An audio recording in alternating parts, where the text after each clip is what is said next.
So yes, all our theories were wrong, but if you think the show sucks because of that, you're kind of an asshole. True.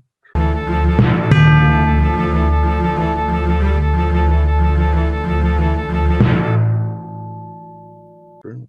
All Now, right. if I got rid of the head of a hammer and the shaft of a hammer, and I replaced both of them, would they still be the same hammer? Okay. I think I just buy a new hammer at that point. Yeah. I mean, you might as well have bought a new hammer, really. uh, Sorry, I fucking loved that scene. I mean, Thor Um, already did that technically, if you think about it. true, Uh, true. Oh, why? Anywho, so yeah, we're here to talk. We're finally here to talk about WandaVision. All 9 episodes are out as of last week. Well, technically over a week now. And we're Oh, kind of give our thoughts. We're kind of spoiler free for the first half of this video, just for those who have like haven't caught up on it yet. For whatever reason, if you're living we're actually going spoiler free for once. for That like the sounds first, blasphemous. like for the first half. Oh, okay, yeah. And then we'll go Okay, well, because I'll we do have my to talk best. about spoilers. We can't do a comic book review about these and not talk about spoilers at some point. Hmm. Um, so yeah, overall, WandaVision, not what the MCU is supposed to start Phase 4 with. Um, but I'm honestly glad they did. This might be the best thing they've ever made. Oh my God, seriously, so good. uh, Um, like, again, for those who've been living under a rock and have no idea what the hell this even is, WandaVision is the first Disney Plus Marvel TV show that stars Wanda Maximoff and the Vision as they live this suburban lifestyle in a series of comic book homages, not comic book, TV show or homages TV, television homages, like that TV eventually go up through the sitcoms. decades. So the whole thing is like, what's Hmm. going on? What caused this? What's the conspiracy? Excuse me. What's the conspiracy? Yada yada yada, and it all eventually culminates in the more traditional Marvel stuff that you're familiar with. And that's like the most I can say without going too deep Punching. spoilers. Hmm. So just general thoughts right off the bat. Of the Marvel TV shows when they were announced, like this is the one that caught my attention the most, especially when I started Hmm. seeing footage from it. I was like, ooh, this looks interesting. I don't know what they're gonna do with it, but it looks like they're doing something different. Oh And yeah. this is the part where I get to smugly say I was right. Uh, because I'd be looking like, who cares about Wanda and like Wanda and Vision and all Yeah, that, and you know, like now yeah, everyone you know, does. they're Like I was yeah, right, like motherfuckers. People should listen to I me. mean, yeah, seriously, like the best part of this is that it took two characters that in like the earlier phases of the MCU were like let's be real, they didn't do much like Yeah, throughout the MCU. They didn't really get a lot of screen time, and it's like against Iron Man, Captain America, and Thor. So it's like you can hardly blame them, but at the same time, I'm really glad they got the development they did because it's like, oh, it's so juicy. Yes, we're actually exploring like the nature of grief and like fucking like getting to know them as people. and getting into Wanda's crazy ass comic history. Oh Uh, yes. for those who are familiar with the comic book stuff and the TV show, I'm going to disappoint you right now. Bova is not in the show.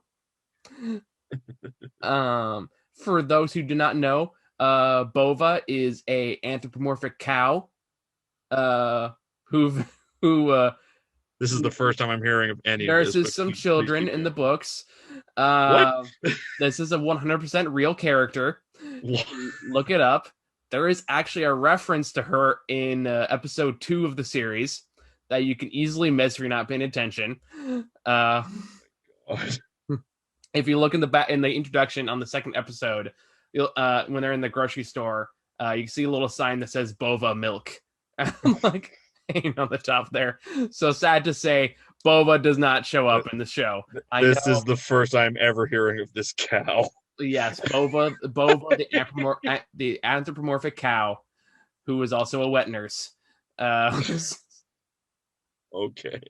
like I said, the history between Wanda and the Vision gets wacky Yeah. very, very quickly. Wanda in general has a very insane comic book history. Mhm. So again, I was personally very happy to see that be interpreted in a very weird way. Starting off in a very kind of David Lynchian kind of format, and then eventually transitioning to Mhm. something more traditional. But through that and the entire the entire way. Someone pointed this out, and I completely agree, is like why it really works in the way that it does, especially the first few episodes, which is kind of hit and miss for some people. I know a lot of people like me really loved it. Other people didn't really care for it. Is the fact that it works because it's not making fun of the shows they're homaging.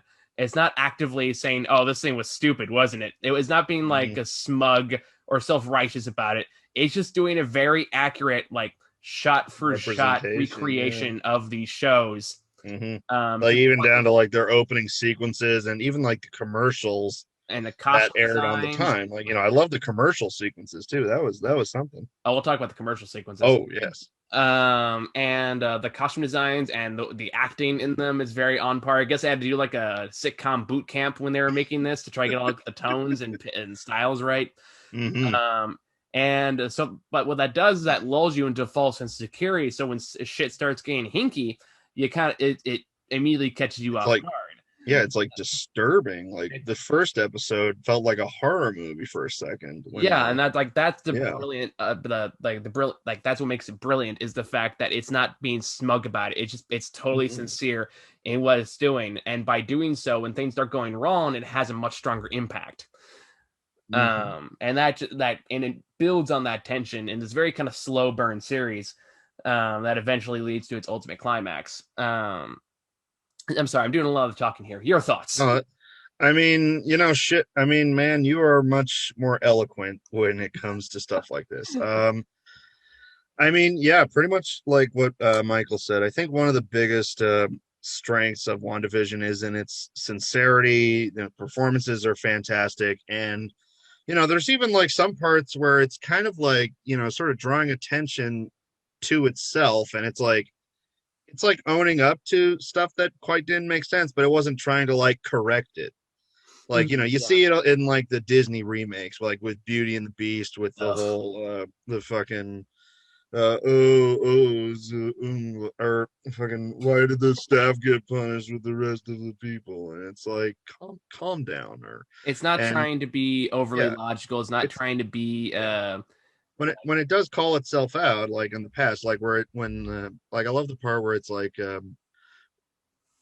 oh crap, are we allowed to say spoilers yet, or not quite yet? I think I know what you're talking about. So okay, they're soon. Okay, because there are certain things that people like in the audience has noticed in like watching MCU stuff that is addressed in WandaVision, but they don't try to like take stuff back or retcon it. Like they just admit it, and I think it's a really mature compared to like what Disney does with like the remakes and stuff. And there was something else. There was one. No, that's the other thing is that I don't take notes and I just try to remember all my shit and I fail every time. It's okay. Can I say something while you're trying to think about that? Absolutely.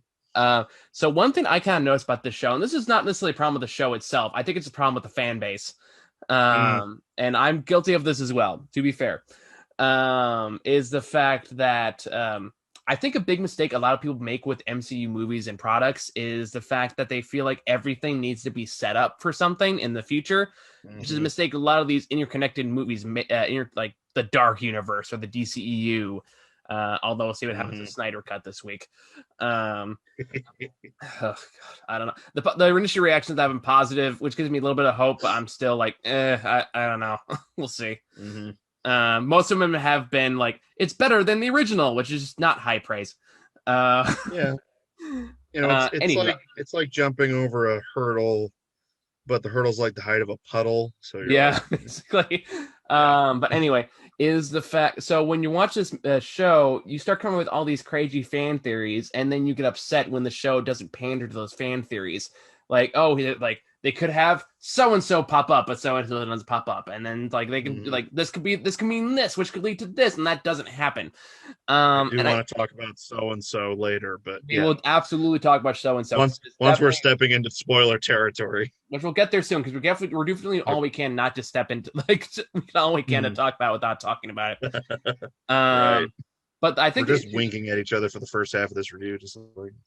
But I think the problem with that mentality, though, is the fact that that's kind of the brilliance and the myth about the MCU movies is you don't actually need to see all the movies to understand what's going on in a particular movie. You can watch like Black Panther by itself and understand it perfectly fine without watching Civil War or anything like that. And even just cultural osmosis, you probably understand who Ant-Man is, even if you haven't already seen the movie. So you can still follow that. You can enjoy that bit from the Captain America Civil War. The trick is it makes you think you need to watch all of them in order to understand them. But all of them stand, like almost all of them stand perfectly well on their own. And again, that goes for this show too. It's like, will this show lead to some other stuff down in the future? Yeah, sure. There's some setup to like Doctor Strange 2 in there. And like there's some setup to the Secret Invasion show that got announced recently. There's setup for that. But that's most like in the after the post credits. That's not the focus of the show. The show itself is just focused on telling the story of Wanda and the Vision. That is its primary focus. And every action, theme, arc, and so forth is meant to surround these two characters. It's not meant to be more than that. And I think the mistake that you can have when judging this movie and being upset that doesn't match your particular fan theories is assume that it was going to be a setup for a much larger thing. And it's not. The scale of it is deliberately very small. That doesn't make it bad. And in fact, anything, it makes it more personal, which is what my thing is. It's one of its strongest suits. So I hope that tangent made sense, because that's my point I'm trying to make here is that if you think this is going to be some big bombastic thing that's going to lead to a bunch of other big bombastic things, this isn't that show. That's not what it's about. And I feel like being upset because it's not that is actively missing the point. Did that make sense? Because it made sense in my head. It did, actually. It did, yes. Okay. I mean, I was going to talk about mainly about the theory about so-and-so showing up, because in a way it's like so-and-so not showing up. It's like totally serviceable for this story. And if anything, it would be distracting if so-and-so did show up. It's definitely I'm kind of glad that they kept but at the same time, at no point did they ever say that so-and-so is not going to show up in the future. Like they still I feel like there's still that carrot there, especially with the post credits and the finale. But I mean, it's MCU. So it's like at the same time, it is kind of baiting towards. Yeah, true. It is kind of baiting towards something, but it's not like the main focus, like you said. You know, the focus is the story and these two characters in particular. It's definitely meant to be an intimate story about overcoming grief, about overcoming loss. And it's not a spoiler to say that, hey, the Vision died in Infinity War. If you didn't know that by now. What, Michael? Oh, my. Michael, I haven't gotten to that part yet. How dare you? You had like 5 years. I'm still on Thor 2. Why the fuck are you watching WandaVision then? Wait, when did it? I had to review it, Michael. Wait. Not 5 years. It came out. Wow. It came out, what, 3 years ago? Fuck. I don't know. Who knows? Feels like a lifetime at this point. I know. But what does time mean? Nothing anymore. Yeah. It's all pointless. Anywho. My gold. I don't know. It's actually kind of relevant to this review, actually. Yeah. What is time? Well, actually, someone else pointed this out too. It's also kind of interesting point. It's so fascinating as a concept that in the middle of COVID, in the middle of this hellscape, we're all stuck in this like self-imposed quarantine, having nothing but television and like old media to enjoy to pass this time as we're grieving the loss of our old lives. That this is the show that starts MCU Phase 4. It's a little too fitting when you put it that way, Michael. Jesus, you're scaring me. There is literally a part where she says, I need to put myself into like a self-quarantine, man. Oh my God. Like, it's the little things sometimes that... Like, I don't think that was intentional when this started out. It just happened to be that way. It just happened, and you're just like, well... It's like, for example, this is kind of a tangent. I was realizing this yesterday, is because I'm finally in a place where I can finally put like 1 or 2 editorials back into production. And one of whom I wrote like back in 2019. And I look at it now and I'm like, whoa, this is so much more relevant than when I wrote it 2 years ago. Oh, man. So it goes in the case of when you make a project, you don't really have a way to predict how relevant it's gonna be as time passes. Oh my god, it's like how like when quarantine first started, like a month into it, I started watching the third season of Castlevania. And there's just that scene with Alucard where he's eating dinner by himself, and he's like, and he literally says, "Oh my god, it's only been a month. I've completely lost my mind." And I'm sitting here with my brother, just like, yeah. Yeah. If you can, get vaccinated, people. I know they didn't plan that, but aged a little too well. So anyway, I think we're getting to the point where we've said all we can without going to spoilers. So I had one more non-spoiler. Yes, go ahead. Before, because I remembered what I was going to say earlier. Yes. I think one of the biggest strengths of WandaVision is sort of a similar strength that they had in with like Star Wars, The Clone Wars, and Mandalorian, where as opposed to doing like a movie, which is essentially restricted in a period of an hour and a half, it gets to be spread out more. It gets to be paced better, and people can take it at their pace. And it also explores characters in a much broader scope, but at the same time also a much narrower one as far as like scale goes. But you get to see so much more of them through that focus. So that is also just a major strength of WandaVision, where it's like, we never got a lot of attention from there before, but now we get to really get into their heads a little. Yeah, this is where I'm gonna say something that's a little controversial. I think Mandalorian is just okay. And Michael, you're allowed to, but this is my last review on this show now, so goodbye forever. Thank you. I love the implication of that. Of just you're allowed to, but fuck you, I'm done. You're allowed to, but I'm fucking out of here, right, motherfucker? Jesus. Just like what's his name on the BBC? Oh my god. I don't know. You know what I'm talking about? Maybe the guy who like walked off the set because someone criticized his views on like the Megan, what's her name, after the Oprah interview. I think I know who you're talking about, but you're also lagging on my screen. Oh yeah, like, I think you're my internet. Yeah, you're frozen. You're not stable. Oh wait, that's true. Michael, I'm here. Can you hear me? Michael, can you hear me? Can you hear me? Wax what? on. Hello? Wax off. Okay. I can. Okay, I can hear you again. Did you hear me singing Yentl? Yes, I did hear that. Oh, thank God. Okay. I'm just happy that made it in. Best technical difficulties ever. Yeah. All right. But anyway, we're talking about anyway, yeah. My issue with the Mandalorian is really the fact that compared to this, when it's kind of an interesting comparison as far as like Disney Plus shows go, because like WandaVision has a very clear character thread through its entire run. It knows exactly where it wants to go. It knows exactly what it wants to do. And knows exactly what to say. Sorry, you're lagging again. God damn it. Testing. 1, 2, 3. Yep. Okay, you're back. Okay. Is the fact that while WandaVision has this very clear, thorough thread of what it wants to do, what it wants to say, what it wants to be in terms of character and writing, Mandalorian feels like it meanders a lot and just kind of focuses on, hey, isn't the baby Yoda cute? And hey, here's some Star Wars fan service, and hey, here's an action sequence.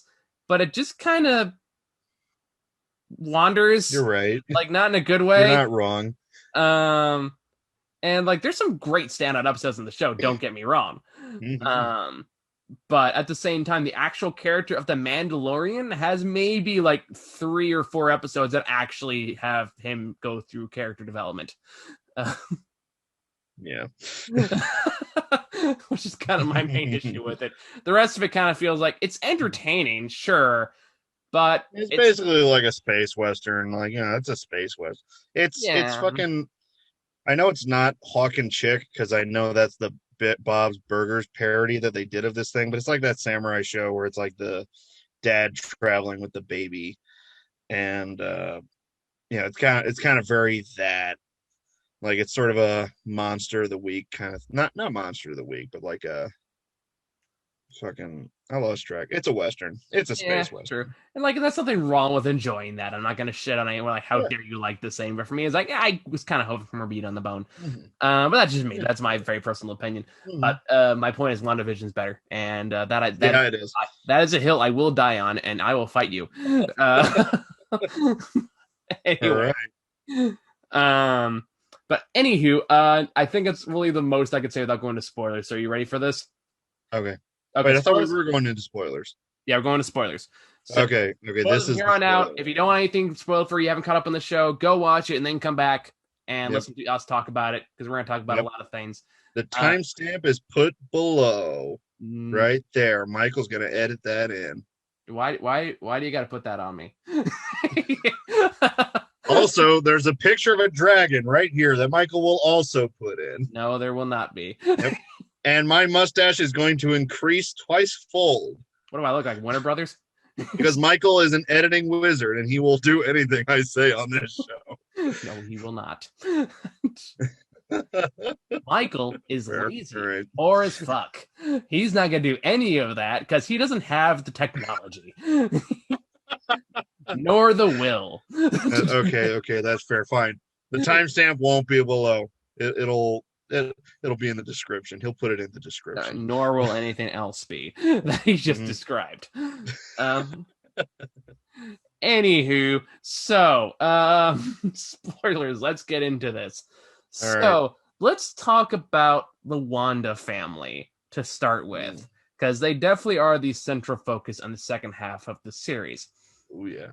Now, this is where the Wanda canon gets really wacky, because I, along with a lot of other people, had their money on Mephisto being like the main villain of this, because Mephisto has a history with Wanda and her children, in that technically, I think they're called Wiccan and Speed are their superhero names, are technically partially created from Mephisto, and that's how they're allowed to exist outside of like Wanda's illusion.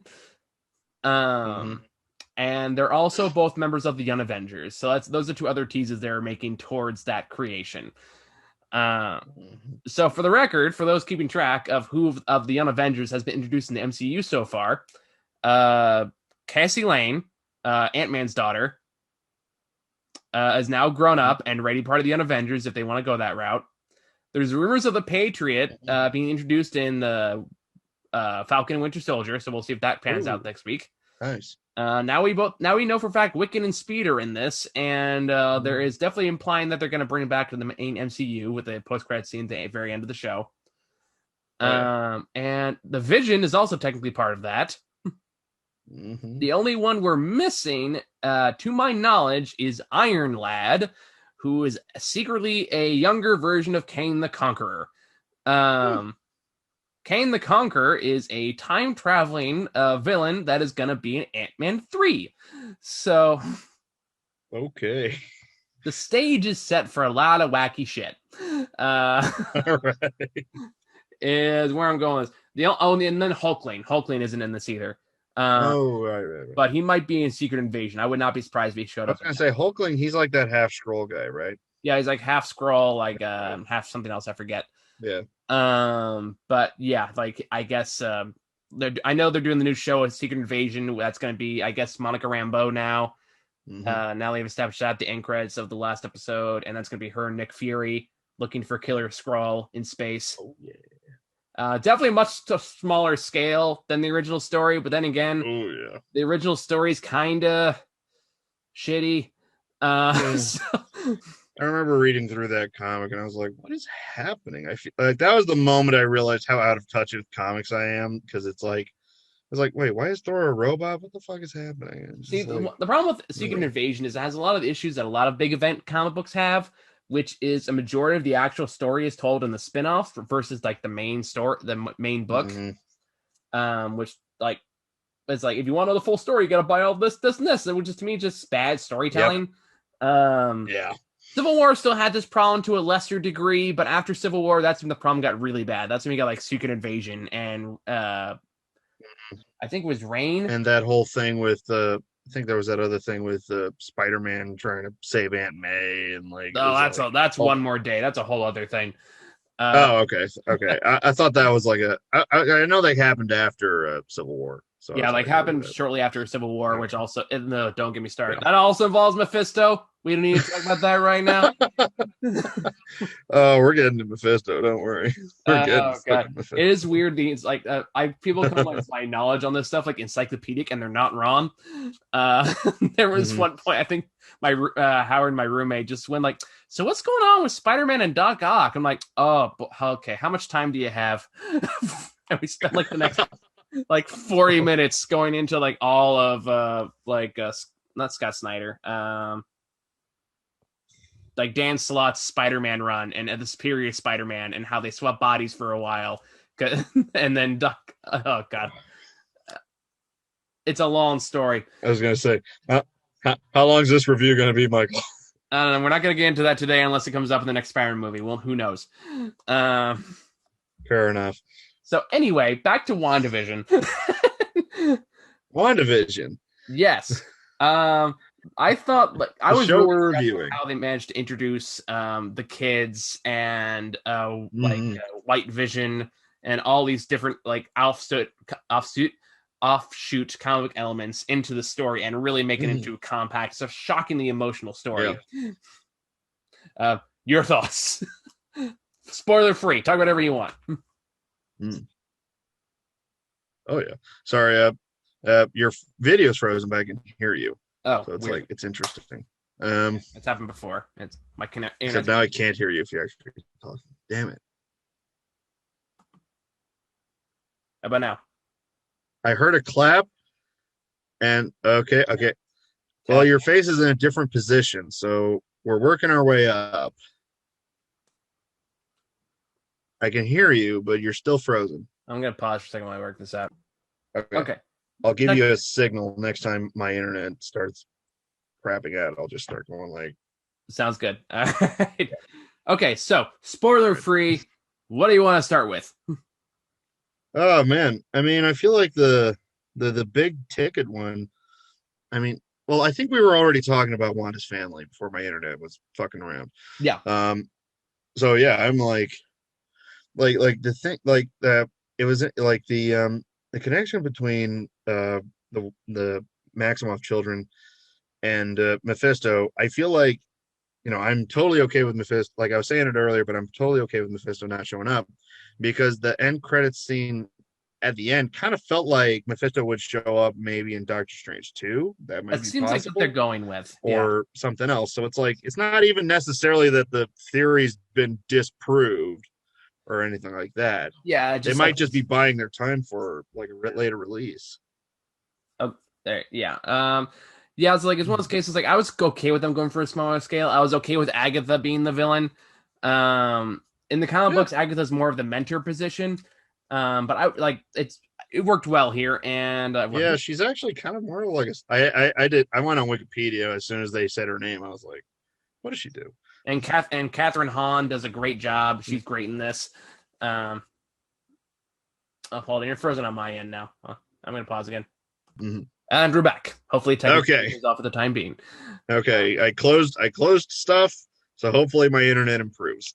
All right. So where were we? Maximoff children. Maximoff children. Okay. They're so cute. Well, they got. I want to throw that in. Play them too. I think they're cute, and they're good. They're good kid actors. I mean, using Malcolm in the Middle as a way to kind of introduce them in their childlike elements was a very smart decision. That was really solid. I like that. And it did make you like them. It did make you appreciate them, and it gave you just enough comic book things in there to really make it go like, oh shit, they're not gonna make it through this when that whole sequence starts to come up, and that's when it also adds to just the heartbreaking element of that that last moment. Yeah. And it's like. And someone pointed this out. I think it was on Twitter someone pointed this out, and I thought it was like, that's a really good point. That's probably exactly what they were going for, is that every couple episodes encapsulates a different theory, like a different phase of grief. So like the first couple episodes are like denial, with like the old-fashioned stuff, and the closer it gets to reality, the more it gets into acceptance. So it's like denial, and then I think it's episode like 4 and 5 are like anger, and then bargaining, and then depression, and then acceptance at the very end. All of which goes, which also makes the overlay between this heavily fictionalized cartoon, like not cartoon, it's a TV world, to reality, as makes it all the more interesting to watch that process continue, because you realize the closer it gets to reality, the closer it gets to acceptance. From that just overt denial of reality that we see in the beginning of the show. So even looking from that end, like that lens, this show is like surprisingly deep for an MCU property. And I love like a lot of MCU products, but I also acknowledge that they are like largely there for entertainment. Like there's some deep stuff in there, but these aren't dramas. We all know that. Yeah. They're not meant to be. This is the first one that I feel like definitely straddles that line in a way that's really, really interesting. And a lot of that carries through how it sets up its world and its characters, like the Maximoff children. And like even like the juxtaposition between the vision that Wanda creates and White Vision. I heard some call it Spectral Vision. I kind of prefer that name better because White Vision just sounds kind of racist. A little bit.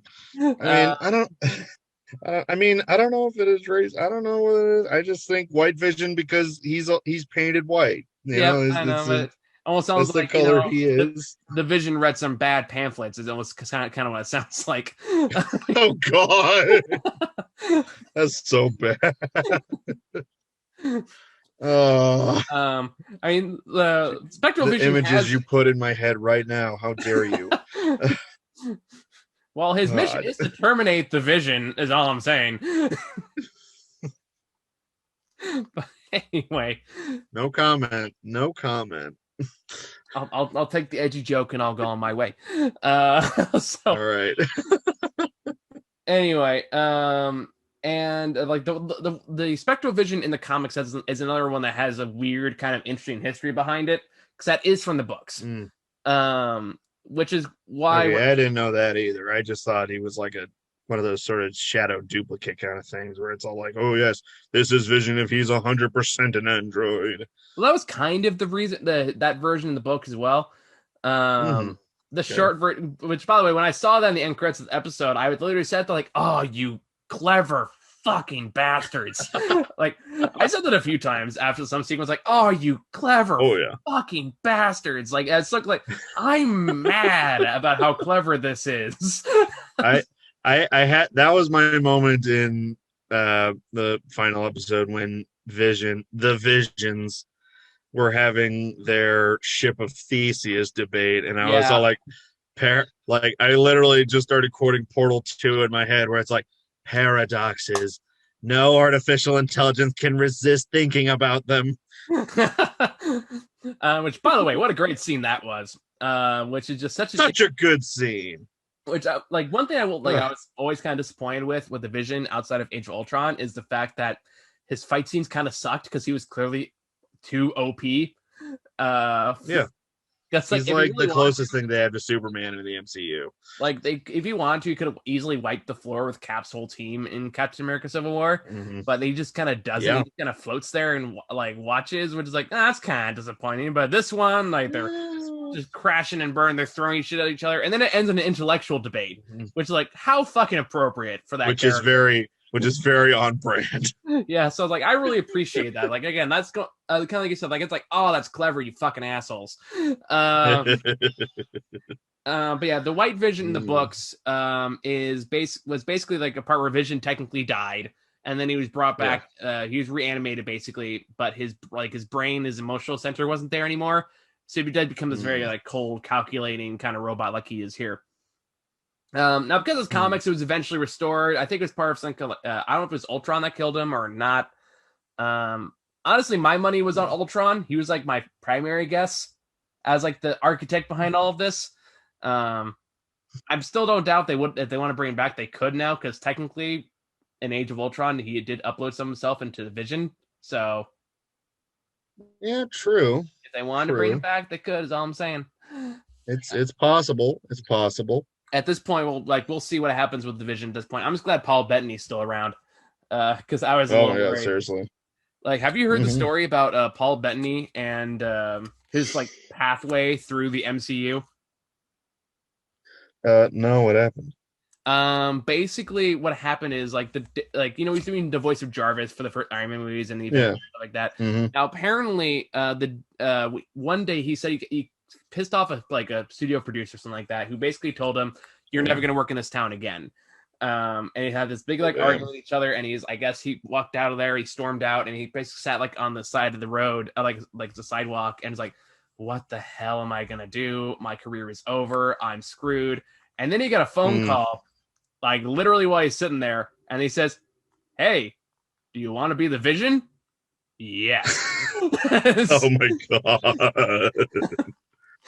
Oh man. And then I guess when this show is like after Infinity War and he dies, he gets killed off. I guess he was sitting there like, "Oh God, like I'm gonna get fired. This is it. Like, like my time in MCU is done. What are they gonna do? I'm gonna get Quicksilver. They'll never talk about me again." Yeah, and it's like they said like they want to see you in like Kevin wants to see you in his office. It's like, okay, here we go. We're just gonna here it comes. Like, here it comes. We're just gonna get through this. And then it's like, hey, we want to talk to you. It's like, I completely understand. Thank you so much for your time. I've loved working here. Like, I've so much appreciated my time here.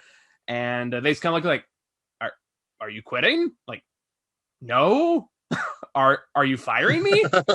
No. We were gonna pitch you a TV show.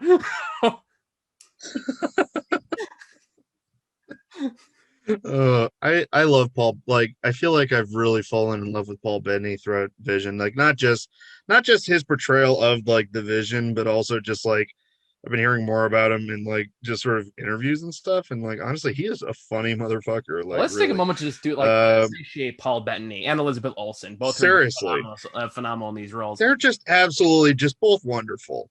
I love like. Did you hear about how Paul Bettany was like talking about this series finale for WandaVision? He's like, yeah, you know, there's a he just basically there's an actor who I'm really looking forward to working with, and it's fucking himself. Yeah, like he trolled everybody, like like a pro. That's like expert level master tier dad trolling. Like, I do want to take who's this handsome devil? But I do want to take a moment to just appreciate how much both Elizabeth Olsen and Paul Bettany are allowed to flex their acting muscles in this series. Seriously. Elizabeth Olsen probably won't get nominated for an Emmy, but she really fucking should be. Seriously. Especially in the penultimate episode where they kind of have the flashback sequences, which a lot of people complained about because, like, we already know this from the other movies. Like, yeah, but it's recontextualizing what you know. It's giving you a different perspective. It's fleshing things out.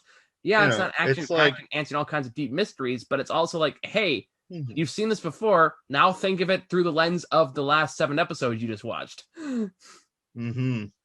And through that lens, it's only touched on in the movies, but like, you know, in the show, it's like, you know, examined. Yeah, and it's like, you know, it shows you like the impact it had on. Sorry, we keep cutting each other off. Go ahead, you go first.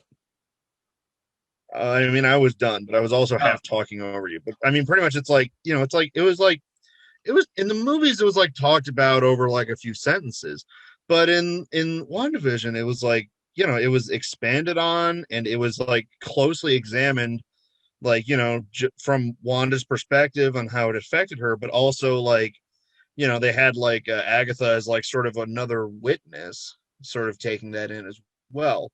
So, you know, it really kind of broadens the character like even further from something we already know. Like, you know, we're even getting like sides of it that we didn't even know about before, like with I mean, you know, it's also how they introduced the whole connection to all the sitcoms and stuff. Like, you know, it's like something special she shared with her family. You genuinely, and I thought that was really sweet. Yeah. Mm-hmm. You genuinely believe them. You genuinely understand, like, okay, this is like, yeah, these characters belong together. They really work together. And Paul Bettany and Elizabeth Olsen have very good chemistry with each other.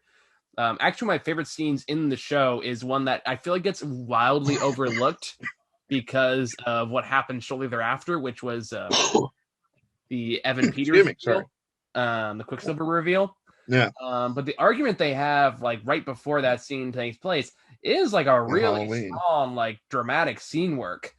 While also What cleverly. happened to your accent? What happened to yours? That fucking killed me. No, it's I was not. like, It's not the "God Evan Peters damn." conversation to talk about. It's the fight that Wanda has with Vision at the like right before Evan Peters enters the stage.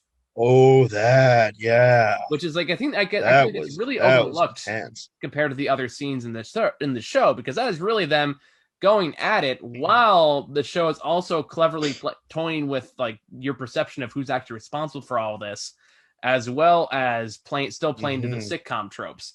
It's like that first true like breakthrough moment where like all of a sudden the illusions of the sitcom universe are completely destroyed. And that leads into, of course, the Evan Peters reveal, which just throws the monkey wrench into it. And, of course, the biggest red herring of the series. Yeah. Now, to address, like, this thing that kind of pissed a lot of people off. Oh, did I lose you, Matt? No, I'm still here. I was just like, sorry, my brothers.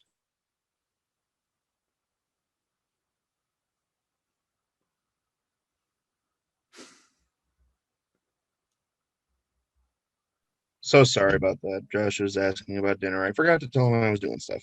That's okay. No worries. I can't hear you. Sorry, what was that? Can you hear me now? Yes, I can hear you. Yeah. All right, cool. I can hear you. Yes. So let's talk about the Quicksilver thing. Yes. So that's the most controversial elements of the show because it is basically a giant, massive red herring that does lead to a boner joke. So a lot of people were really upset by this. You know, it's like if I don't really blame them. Let me get this out first before you go on there. Okay. That being said, this is kind of where I was talking about earlier, where it's a lot of fan expectations weren't met and people were upset because of that. At the same time, it's like, yeah, that wasn't that story. Like, it could if they used it to build the mutants, but yeah, but that also probably wasn't too big of a scope for this particular series. So I'm not upset they went another route. That being said, if they wanted to retcon it and just say, hey, now Evan Peters is from the X-Men universe and he's here now, they could still fucking do that. Yeah. But that being said, like, as a red herring, as like kind of doing Iron Man 3 did with the Mandarin, which I didn't hate that as much as like a lot of people did. I think it works for the story being. I really hated it in Iron Man 3. It literally killed me. But I didn't, mostly because Mandarin is a really racist character. In the original okay, fair. Absolutely fair and valid. I was just mad because it's like Ben fucking Kingsley, and I was all like, he would be such a good like Mandarin. Like, I was actually really upset because it's Ben fucking Kingsley. Well, I mean, we'll get another chance at that pretty soon. So, fair. Because Mandarin was supposed to be in Shang-Chi, I believe. Oh, okay. Yeah, he's supposed to appear in that. I forget. I know they cast him. I forget who plays him. But that's gonna be interesting to see if they can make Shang-Chi a popular character now. That being said, like, WandaVision became the biggest show in television when it, like, in the course of its 9 episodes. Like, at this point, it's pretty much proven if like Marvel can slap their name in front of it and just market it right, they can make anything goddamn popular at this point. Oh yeah. So we're gonna get that in the Eternals, and it's like the 2 most obscure properties, and it's like, all right, we're gonna make this shit work. I don't know how we're gonna make it work. I mean, they made Guardians of the Galaxy work, so it's like it was popular and it was a good movie. Yeah. So it's like so as long as they have good products that actually have good reach, then yeah.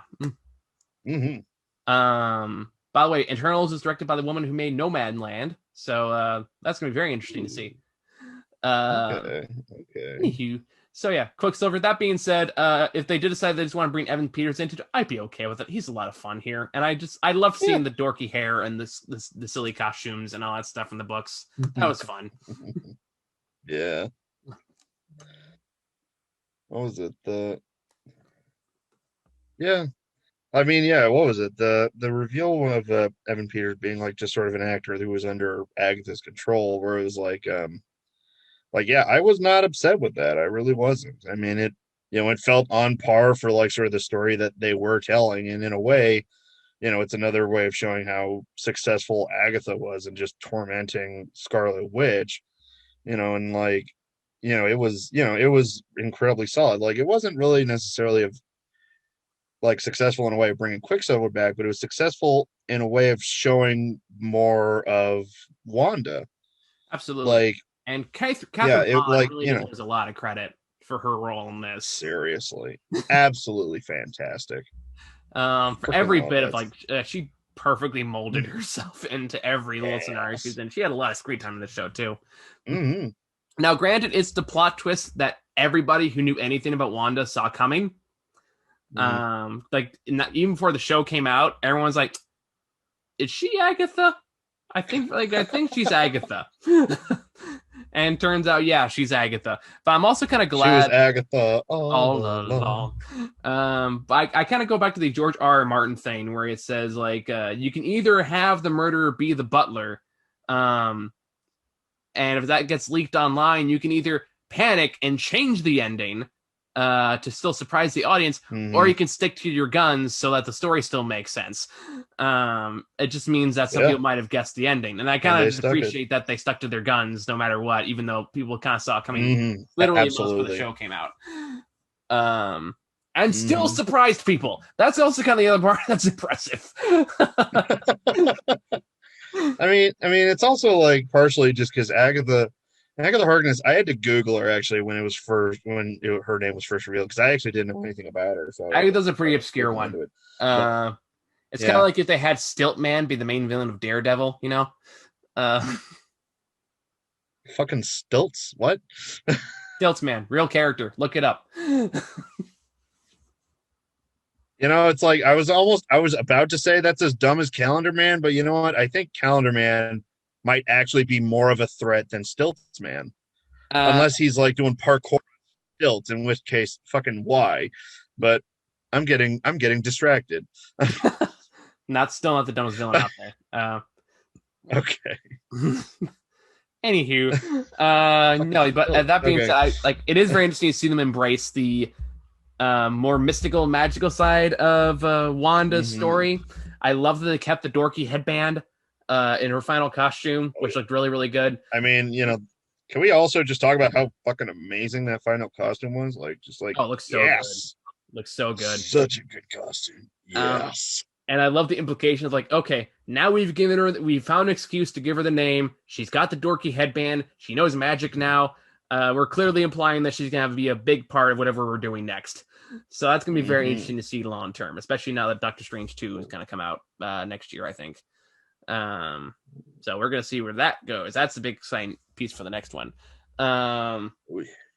And I did want to talk about that one, some of the Vision line that kind of got a lot of weird levels of controversy online, which was the grief line. Really? Which one? Can you remind What me is what that grief line was? but Yep. love? I don't know if you have it. What is grief but love persevering? That line. Oh, that's right. Yeah. Which Um, people in a very deep really, I way. didn't think it was that controversial. It's more like people were putting that online and saying this one this really affected me, and then it got a lot of internet snobs involved, going "Oh, you think this is Hmm. deep, or you think this is new?" It's been said. It's a lot of assholes. It's like, how dare you like a thing? I must ruin your liking of that thing. Oh, so it's a good line that shitheads are ruining. Yes, Okay. basically. Okay. I was like concerned, like, is there actually an issue there? Because I No, don't it's feel like all there is manufactured one. bullshit. Okay. Um, Like I was gonna say, it reminds me of this C.S. Lewis quote I think about a lot, where it's what was it? The pain I feel now is the happiness I felt before. That's the deal, or something like that. But yeah, it kind of piggybacks on that a little bit, but little bit, not that I yeah. don't think C.S. inspired it, but I just figured they were similar quotes. In a way, yeah, it's all stupid. In the end of the day, it's on our people. It's like, Yeah. oh, you like a popular thing? Well, I don't like the popular thing. Therefore, you're wrong. Or I liked the popular thing before it was popular, and now it's bad because it's popular. How dare you, you sinner, you heathen, you. Twirl my mustache at Hmm, you. you heretic of the highest order. Go watch Citizen Kane and Casablanca and talk to me when you're more sophisticated. Don't talk to me unless you have jerked off to Citizen Kane 50,000 times, like I And have. one viewing. I almost died of dehydration, but it is what I do to prove to myself that I'm fucking insane. Truly, you don't know the real meaning of David Lynch if you call this plebeian bullshit. Lynch. The real greatest film of all time is The Wolfman. Yes, because No. there's a lot of new. Okay. Now, let me tell you in great detail why the Joker is the greatest dissection of our modern society. Did you know we live in a society? Gamers rise up. Now let's talk about the great works of Martin Scorsese. We should all take the black pill.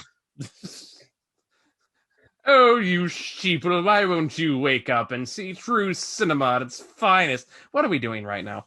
I think we're just going through like a catalog of Reddit stereotypes. Basically. But yeah, I think at this point, want to understand why I'm smart? No, sorry. No, okay, we're done. I think it's definitely a work. At this point, we're just kind of talking about parts we liked. I think we've covered all the basics that I could think of to cover. Other than that, it's a really, really goddamn good show that hit a lot of people like going through grief in a very it hit people where it hurt, and it got a point it needed to be crossed while still being an MCU product and still delivering on the action sequences but still having good characters, good morals, good heart, everything that the story about like this should have, while also maintaining some ethical ambiguity. And introducing kick-ass characters like Monica Rambeau. Glad she's gonna be here as Photon. Yes. Yes. Even bringing Kat Dennings back and quite frankly, making her more likable since Thor 2. And Jimmy Woo seems like it's Jimmy Woo, right? Yeah. The FBI guy. Yeah. Jimmy Woo. They seem to be sending him up to lead his own little team, which is called like Atlas or something. I'm just happy they got the close-up magic references. Yep, there's a couple of those. Like with the card and also him getting out of handcuffs. I thought that was really choice. I love that. Yeah, that made me very. Overall, this show succeeds in everything it sets out to do. I'm glad we're at that phase of Marvel and Disney where it's like, you know what, we've done all the big blockbuster stuff. We have more money than God. Let's just do weird shit now. Let's just do whatever we want. And that makes me excited to see what else they're gonna go with this. So yeah, I think it's all I really have to say about this. Anything else you want to go over? Things you haven't talked about yet? Yeah, it's very smart. It's very sincere. It really puts like a very well-deserved light on two actors who never really quite got as much attention as they should have in the MCU. It's opening the way for a lot of awesome shit. Fucking, I love Paul Bettany. Yeah. Me too. Yes. I was thinking of something a minute ago, but I'm like losing it. It's okay. Damn it. Yeah, it's just a good ass show. I mean, oh wait, it came back to me. Right. Like, you know, it's the kind of show where it's like, you know, you do kind of have an idea of where it's gonna go, but it's, you know, that doesn't affect how much you enjoy it, or at least it didn't affect how much I enjoyed it. Yeah, like I feel like that is a really good sign of something that is really spectacular. Like if it's, you know, if you know how it's, it means there's a lot of good rewatch value. Because you know, it's like if you know how it's going to end and you're still going to enjoy it, that is huge. So you know, WandaVision pulls that off spectacularly, and you know, it's a lot of suspense, a lot of heart, and it's lovely. It is a wonderful show. All right, cool. So I think it's all we got for this. We're still a bit of catch-up mode, but we're slowly catching up with everything. So we got that for a couple weeks probably. I know we said Tom and Jerry. Snyder Cut comes out this week. We're gonna see how that goes. Good. And we'll probably be doing this for other Marvel shows that come out this year. We'll just wait till they all finish all the episodes and then do a wrap up like we're doing now. Just because I've done the episode by episode breakdown, and quite frankly, it's kind of exhausting. So I kind of stopped doing that after like Daredevil season. No, after Luke Cage, I stopped doing it because I was like, I just got tired of doing that every single time, and I just want to watch and enjoy a show. So there we go. Yeah, Punisher ranking. So Falcon and Winter Soldier starts this week. We'll wait till it's done with a 6-episode run before we do the review. And then I don't know what's coming out after that in terms of Disney Plus shows. Maybe it's gonna be Loki. Loki. Trying to think of stuff that we got trailers for. I know Miss Marvel started shooting, so that'll probably be out sooner or later. Okay. And then, of course, like I know She-Hulk's gonna come out, I think, next year, and then Moon Knight is another one they're still in production for. Oh God. Yep. Oh man, I hope they get a Moon Knight Deadpool crossover. That needs to happen.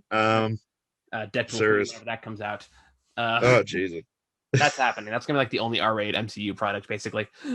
Yes. So yeah, a lot of exciting stuff. We're gonna keep an eye on it, and if there's anything you guys want us to review in particular, just let us know. So in the meantime, thank you guys for watching. See you later. Thank you. Bye-bye.